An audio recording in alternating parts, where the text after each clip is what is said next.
Shalom, this is Will Spires with Benediction Ministries. I'd like to take a little time today, wherever this may find you, whether it be your morning commute or quiet time with the Lord, or perhaps on a lunch break, or even at the end of a long day. Simply, I wanted to take some time to share with you the Torah reading.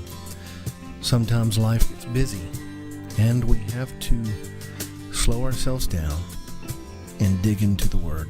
And so this is an opportunity to share with you the Torah, the Haftarah, and the Brit Chadasha readings with you each week. I pray that it's a blessing to you.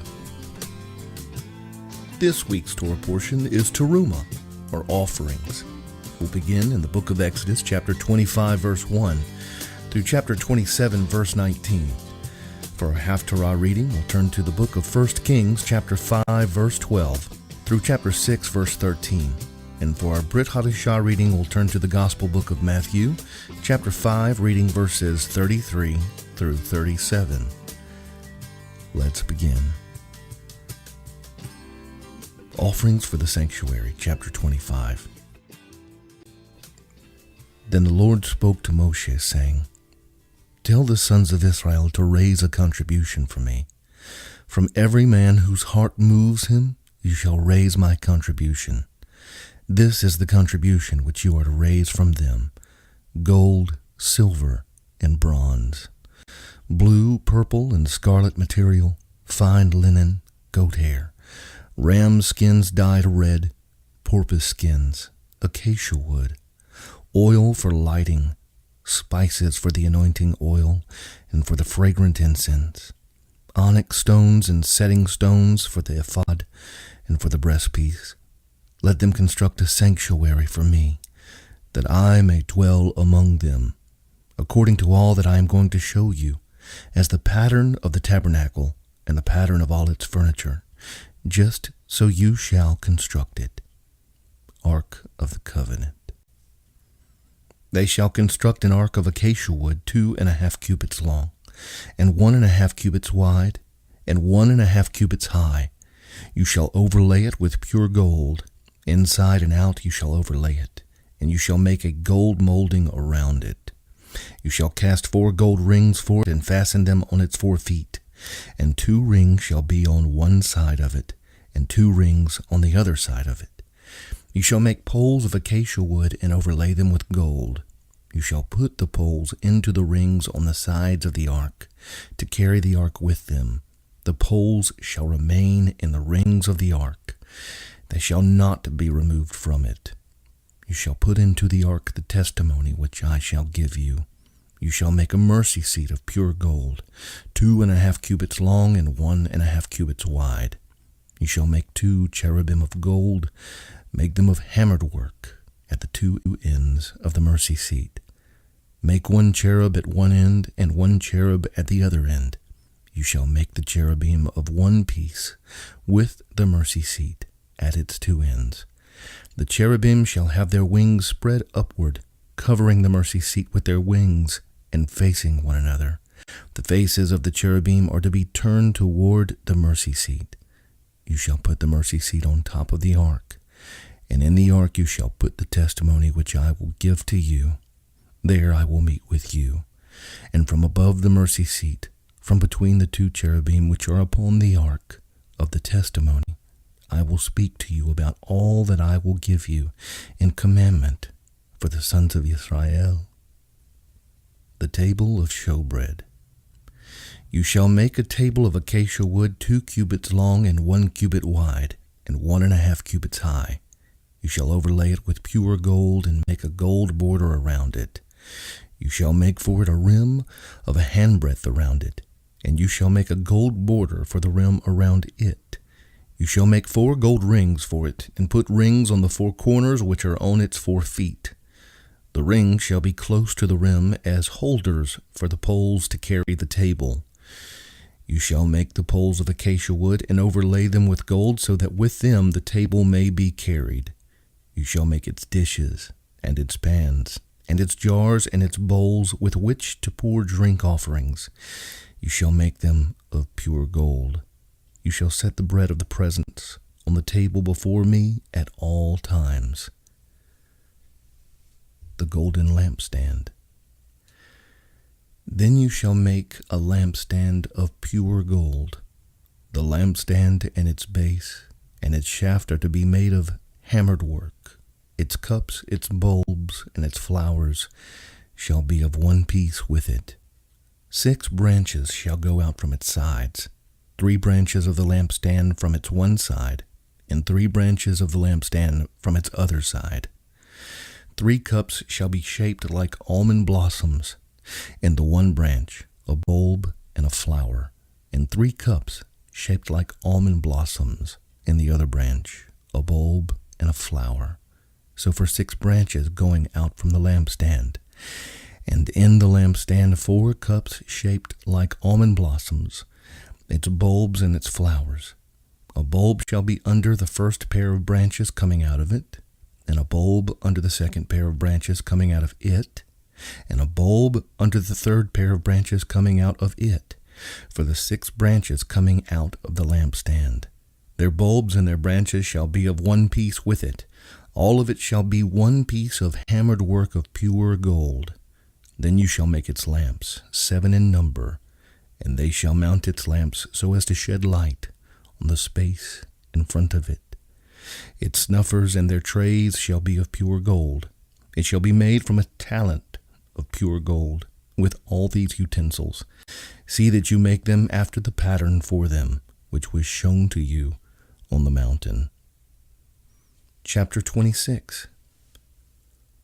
Curtains of linen. Moreover, you shall make the tabernacle with 10 curtains of fine twisted linen in blue and purple and scarlet material. You shall make them with cherubim, the work of a skillful workman. The length of each curtain shall be 28 cubits, and the width of each curtain 4 cubits. All the curtains shall have the same measurements. 5 curtains shall be joined to one another, and the other 5 curtains shall be joined to one another. You shall make loops of blue on the edge of the outermost curtain in the first set, and likewise you shall make them on the edge of the curtain that is outermost in the second set. You shall make 50 loops in the one curtain, and you shall make 50 loops on the edge of the curtain that is in the second set. The loops shall be opposite each other. You shall make 50 clasps of gold, and join the curtains to one another with the clasps, so that the tabernacle will be a unit. Curtains of goat's hair.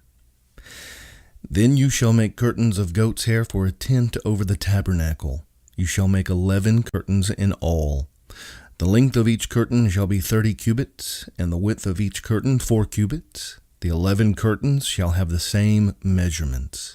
You shall join 5 curtains by themselves and the other 6 curtains by themselves, and you shall double over the 6th curtain at the front of the tent.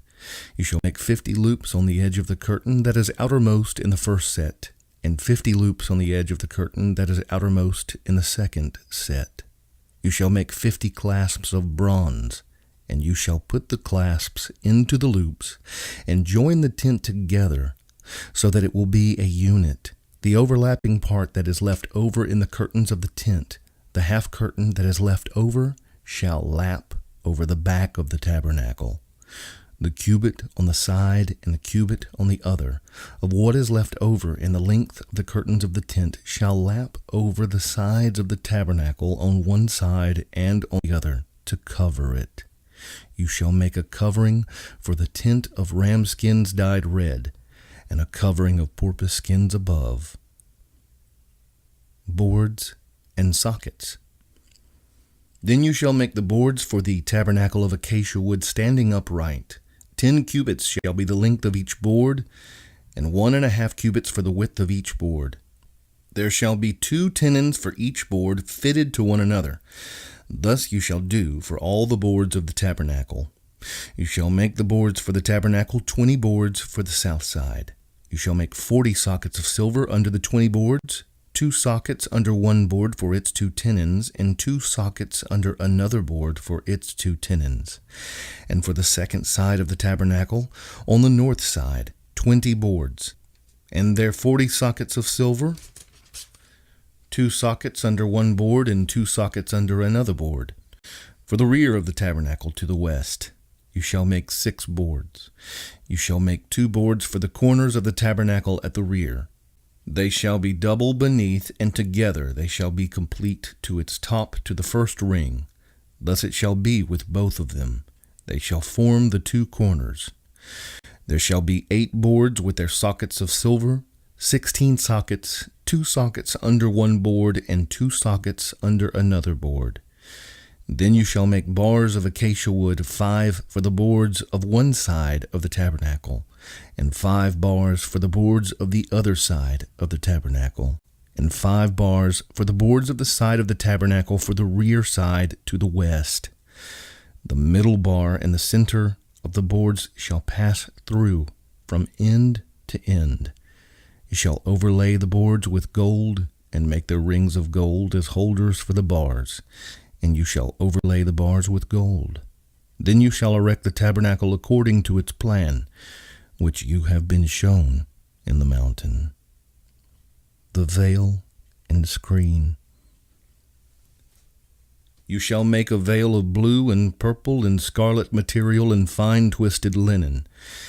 It shall be made with cherubim, the work of a skillful workman. You shall hang it on 4 pillars of acacia overlaid with gold, their hooks also being of gold on 4 sockets of silver. You shall hang up the veil under the clasps, and shall bring in the ark of the testimony there within the veil.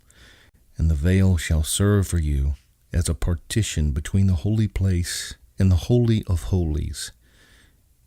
You shall put the mercy seat on the ark of the testimony in the Holy of Holies. You shall set the table outside the veil, and the lampstand opposite the table on the side of the tabernacle toward the south, and you shall put the table on the north side. You shall make a screen for the doorway of the tent of blue and purple and scarlet material and fine twisted linen, the work of a weaver. You shall make 5 pillars of acacia for the screen, and overlay them with gold, their hooks also being of gold, and you shall cast 5 sockets of bronze for them. Chapter 27. The Bronze Altar. And you shall make the altar of acacia wood 5 cubits long and 5 cubits wide. The altar shall be square, and its height shall be 3 cubits. You shall make its horns on its 4 corners. Its horns shall be of one piece with it, and you shall overlay it with bronze. You shall make its pails for removing its ashes, and its shovels and its basins, and its forks and its firepans. You shall make all its utensils of bronze. You shall make for it a grating of network of bronze, and on the net you shall make 4 bronze rings at its 4 corners. You shall put it beneath, under the ledge of the altar, so that the net will reach halfway up the altar. You shall make poles for the altar, poles of acacia wood, and overlay them with bronze. Its poles shall be inserted into the rings, so that the poles shall be on the 2 sides of the altar when it's carried. You shall make it hollow with planks, as it was shown to you in the mountain. So they shall make it. Court of the Tabernacle. You shall make the court of the tabernacle.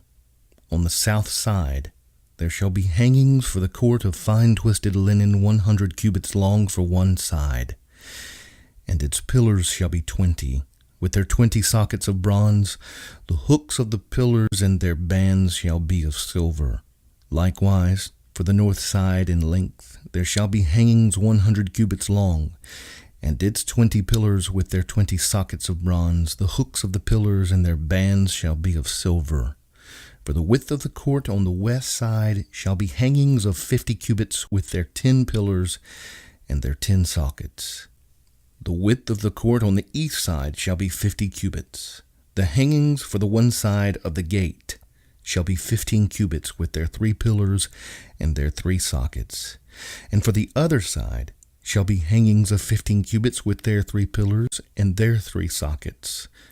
For the gate of the court there shall be a screen of 20 cubits of blue and purple and scarlet material and fine twisted linen, the work of a weaver, with their 4 pillars and their 4 sockets. All the pillars around the court shall be furnished with silver bands, with their hooks of silver and their sockets of bronze. The length of the court shall be 100 cubits, and the width 50 throughout, and the height 5 cubits of fine twisted linen, and their sockets of bronze. All the utensils of the tabernacle used in all its service, and all its pegs, and all the pegs of the court, shall be of bronze. Let us now turn to the Haftarah reading.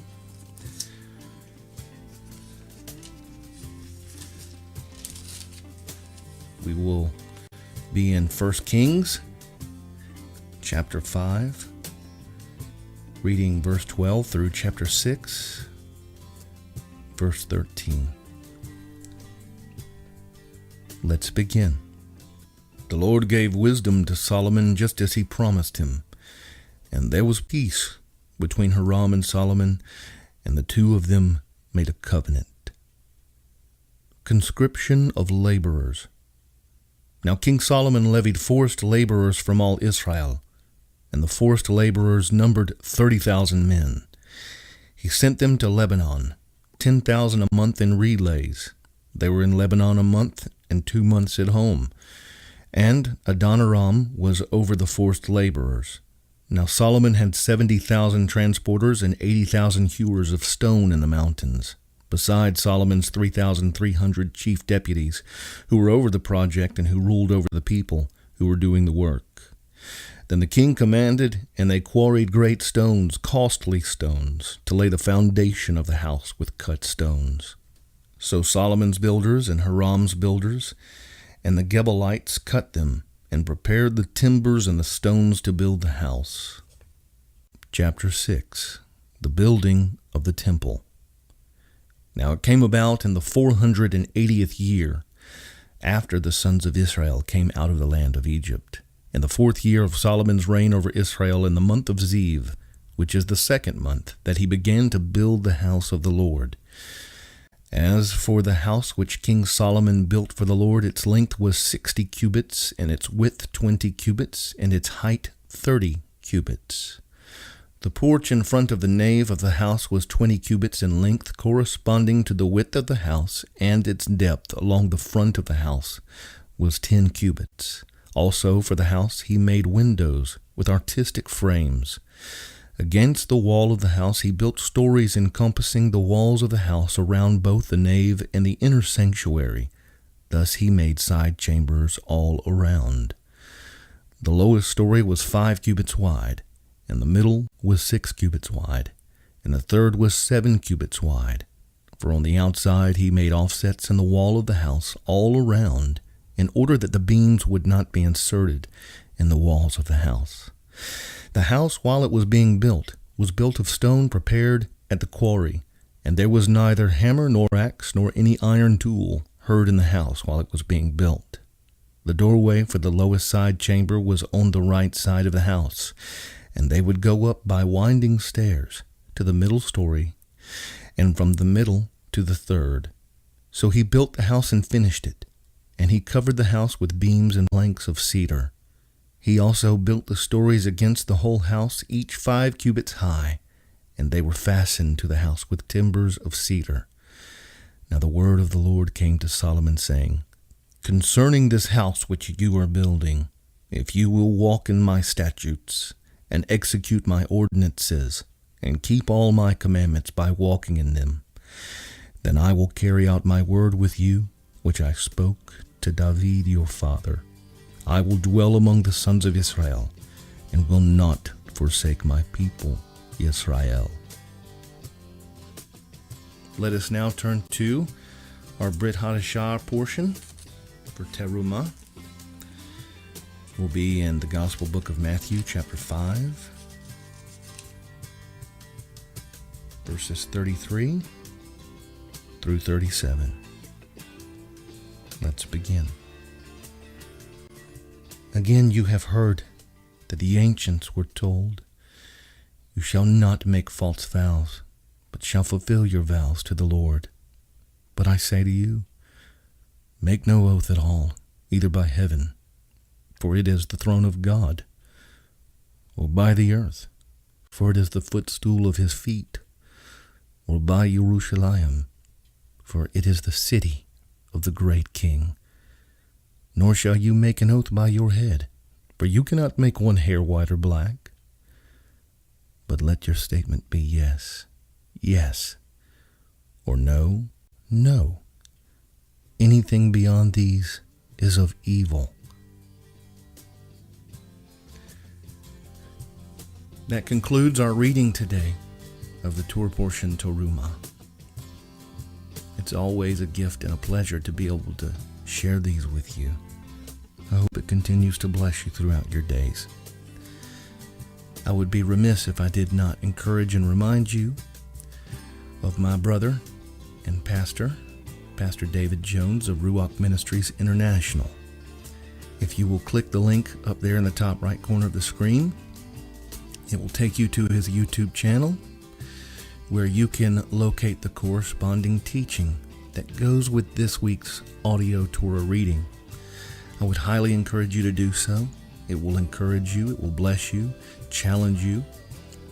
Also want to take a moment to respectfully request that if these Torah audio readings are an encouragement to you and if they bless you, that if you will subscribe to my YouTube channel, that will give me encouragement to continue as well. You can do this one of two ways. In the bottom right-hand corner of the screen is a smaller WP logo. If you will select that with your cursor, it'll automatically subscribe you. Some of you may see a red subscribe button. You can select that, and that will automatically subscribe you to my YouTube channel as well. Friends, I want to thank you again. This is a joy. It is a gift. And I am grateful to have the opportunity to bring this to you each week for those who listen. And until we see each other again next week, Shalom.